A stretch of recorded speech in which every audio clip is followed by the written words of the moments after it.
Hello everyone, I am Dr. Srividya. Today I am going to discuss a very important topic like why COVID pandemic is affecting youngsters more and so many deaths is happening in youngsters. Why it is so? So body will show some warning signs. So we have to know all those warning signs, then only we can able to take care. Nowadays what is happening with the youngsters? They are overconfident regarding their health. They will think like nothing will affect us, right? Then another thing, sometimes they won't know like if some complications are there inside the body also, they don't know because they are not doing all those regular checkups. So we have to take care of these warning signs. So I am going to discuss what are those warning signs. So first one is respiratory rate. So how you can able to assess your respiratory rate? So you have to lie on back, and if anybody is there to help you, you can ask them to count your respiratory rate. If nobody is there means nothing to worry, you can able to count by yourself. How you can able to count? You have to keep your hand in the abdomen and you have to feel the movement. So breathing means you have to inhale and you have to exhale. So the abdomen will come up and down. That you have to consider as 1. So it should be between 16 to 20. You are absolutely healthy. Okay. So if you are having some stress or if you are having some mild infection, again chances are there to go up to 25. So up to 25 okay. Up to 20 you are very healthy. Up to 25 also okay. If you are having some stress means okay. So if it is going beyond 30, don't wait, and it is a warning sign. You have to rush to the hospital immediately. So first one is respiratory rate. Then second one is pulse rate. How you can able to assess your pulse rate? Like thumb is there here. You have to measure. You have to assess your pulse rate. So normally it should be below 100. If it is below 100, you are in the safer side. So if it is above 125, you should be very cautious. Don't wait for even a single minute. You have to rush to the hospital immediately, because more than 100 because of some fever and all chances are there, but more than 125 it is a bad sign. So second one is pulse rate. Then third one is capillary refilling. So what do you mean by capillary refilling? So fingertip you have to press and you have to release. So how it will be? While you are pressing, your fingertip will become pale. So once you are releasing, it will become red. So how much time it is taken for making that pale to red? That is important. So it will happen within 2 seconds. 2 seconds. So if it is not happening within 2 seconds, it is taking more time, means you are under risk. So you have to go to hospital. So this is the third warning sign. Then what is the fourth one? Fourth one is if any discoloration is there in your nail. So if any discoloration, some red discoloration or bluish discoloration, you have to take care and you have to report to the hospital immediately. So this is the fourth sign. Then what is the fifth sign? Very important sign, that is oxygen saturation. Nowadays we are hearing the term very much frequently, like pulse oximeter, oxygen saturation, etc.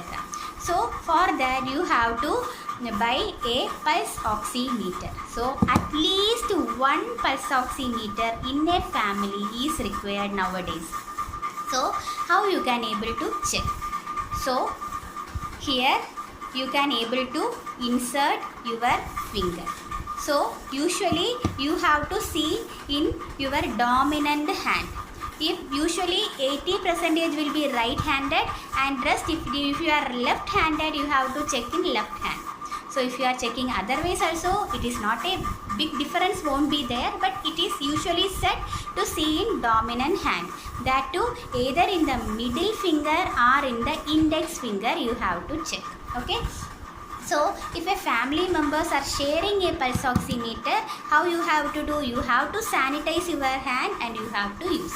So before using you have to sanitize your hand.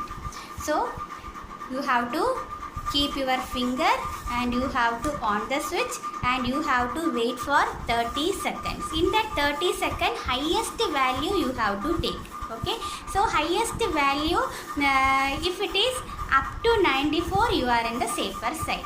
So if it is less than 94 you are under risk and you have to rush to the hospital immediately because it is a very dangerous sign. So if oxygen saturation is up to 94 you are in the safer side. Okay, so why it is very important oxygen saturation? Nowadays we are hearing the term happy hypoxia. Why happy hypoxia? Happy hypoxia means if oxygen saturation is decreased, body will show some warning signs. Okay, so but nowadays in COVID pandemic, because of this COVID virus, it is not showing any alarming signs. So usually body will show some symptoms if your oxygen saturation is decreased, but here no symptoms body is producing. So we will have a thinking like we are not feeling any symptom, no, we are healthy, so why we have to check and why we have to go to hospital, like that thinking will be there. Don't think so, because it is very important. It is called a happy hypoxia. From the name itself it is understood like body won't show any symptoms. So if you have to, if you are having any symptom, fever or any symptoms of COVID-19, you have to check or you have to monitor your oxygen saturation frequently. That too at least 2 times in a day, morning and night. If you are having more distress, you have to check more times, that is at least 3 times you have to check. So oxygen saturation is very important. So it is called happy hypoxia because body won't show any symptom. So if it is less than 94 you should be very careful, and if it is going beyond 94 to 92 don't wait, because this oxygen saturation will come down very quickly. Once it shows means it will show the like it will decrease very rapidly. So don't waste even a single second. You have to go to the nearby hospital as early as possible. So because if it is going beyond the limit you can't able to increase your oxygen saturation and your life will be in danger, because time is very important, because you have to go to the hospital at time is very important in this COVID-19 also. So okay, so that is regarding the 5 warning signs. Once again I am telling, first one is respiratory rate, second one is pulse rate, third one is capillary refilling, fourth one is nail discoloration, and fifth one is oxygen saturation. So in this pulse oximeter you can able to measure not only oxygen saturation but we can able to assess even this pulse rate also you can able to assess. Okay, then another thing, I came to here through a patient, like he is asking like I am tested positive and I had taken treatment and now I am absolutely fine, and I went to test again RT-PCR and it is showing negative.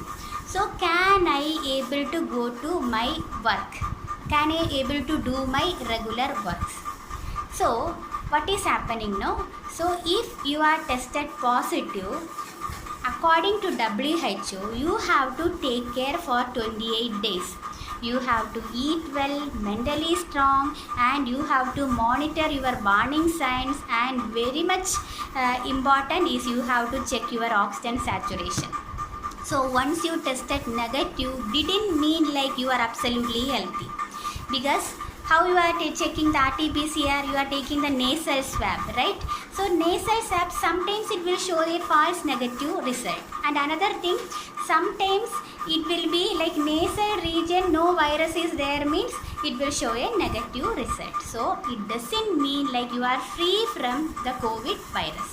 Okay, so once you had tested positive means you have to take all those precautions and you should maintain your health, and you have to eat well, you have to eat vitamin C food, vitamin A food and vitamin D, and you have to take care of your health for 28 days, because this 28 days is very very crucial. In between, don't do some theaterous work and all. If you are doing means, again chances are there for becoming sick again. Okay, so don't do that mistake. So once you become positive means, you have to take care of your health for 28 days.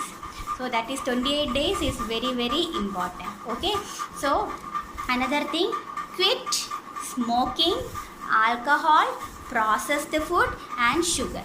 Once you tested positive, you should not smoke, should not take alcohol, processed food like maida you should not take, and sugar also you have to quit. Don't do this mistake. It will increase your risk. It will decrease your immunity. So please don't do this mistake. Okay, then another thing, I am telling again, this pulse oximeter, you have to measure your oxygen saturation, because it is called happy hypoxia, because body won't show any symptom. Once it started falling, it will fall very rapidly. So this is very very important. Okay, then another thing, prevention is better than cure. Like everybody is telling, like you should stay in home, eat well, be healthy.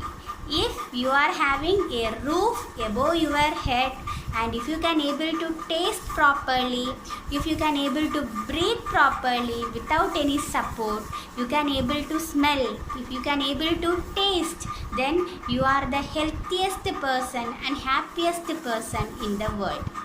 Okay, so take all those precautions. So take vaccination according to your seniority. You have to take your vaccination. Then take homeopathic immune booster arsenicum album regularly. So how you have to take homeopathic immune booster arsenicum album? You have to take for 3 consecutive days, morning on empty stomach 4 globules. Okay, so you have to repeat again after 21 days. So if you are having a primary contact with an affected person, you have to take for 5 days on empty stomach daily morning.